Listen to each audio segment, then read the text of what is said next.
On a gentle morning, the sun rose slowly over the peaceful hills, painting the sky with soft shades of pink and orange. In the middle of the valley stood a beautiful little farm, surrounded by green meadows, colourful flowers, and tall oak trees that whispered in the wind. This was the home of Matylde, a curious 9-year-old girl with a heart full of kindness, and her little sister, Johana, a playful 3-year-old who loved to laugh. Together, they filled the farm with joy, exploring every corner with wonder. The farm was not just an ordinary place. Every animal had a story. Every field seemed alive. And sometimes, if you listened closely, you could almost hear the magic hidden in the air. The missing bell. One morning, as the sisters walked to the barn, they noticed Marguerite, the cow, looking worried. Around her neck, the shiny golden bell was gone. This bell was not just a decoration. It was the heart of the farm. When the bell rang, all the animals felt happy and safe. Its sound was like music, spreading warmth across the meadows. Without it, the farm seemed quiet, almost too quiet. Matylde placed her hand on Marguerite's head. Johana hugged the cow gently. The sisters knew they had to help. The adventure to find the bell was about to begin. Meeting Cloud the sheep. Their first stop was the meadow, where Cloud the sheep loved to wander. His wool was so soft and fluffy, it looked like a floating cloud in the sky. Cloud had heard something jingling near the vegetable garden. Maybe the bell had rolled there. Excited, the sisters hurried across the grass.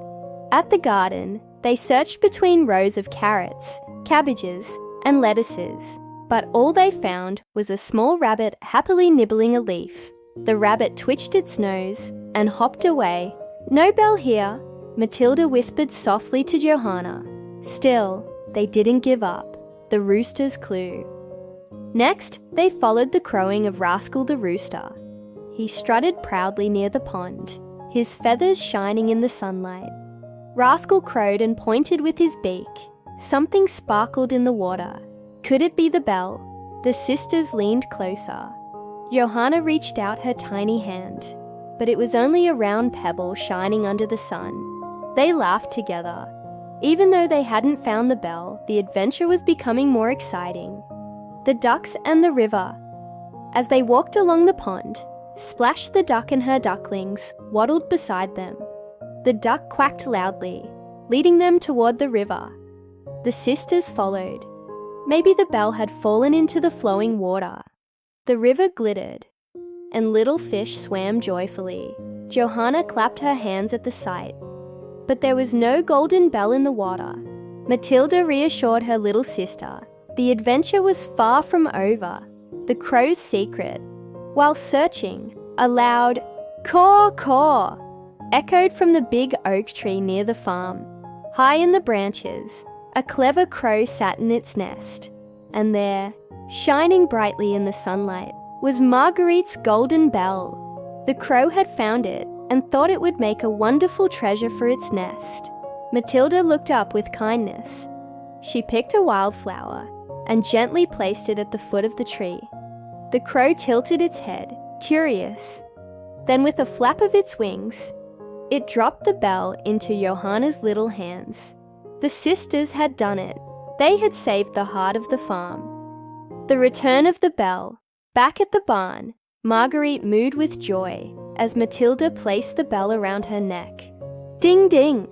The sound spread across the fields. The rooster crowed, the ducks quacked, the sheep bleated, and even the little rabbit came hopping back. The farm was alive again. Happiness filled the air, a magical ending. That evening, the sisters sat under the oak tree, watching the stars twinkle. The animals gathered around them, as if listening to the bell's gentle music. Johana leaned on her sister's shoulder. Matylde smiled, knowing that together they could protect the magic of the farm. The adventure was over, but many more waited for them in the days to come. The end.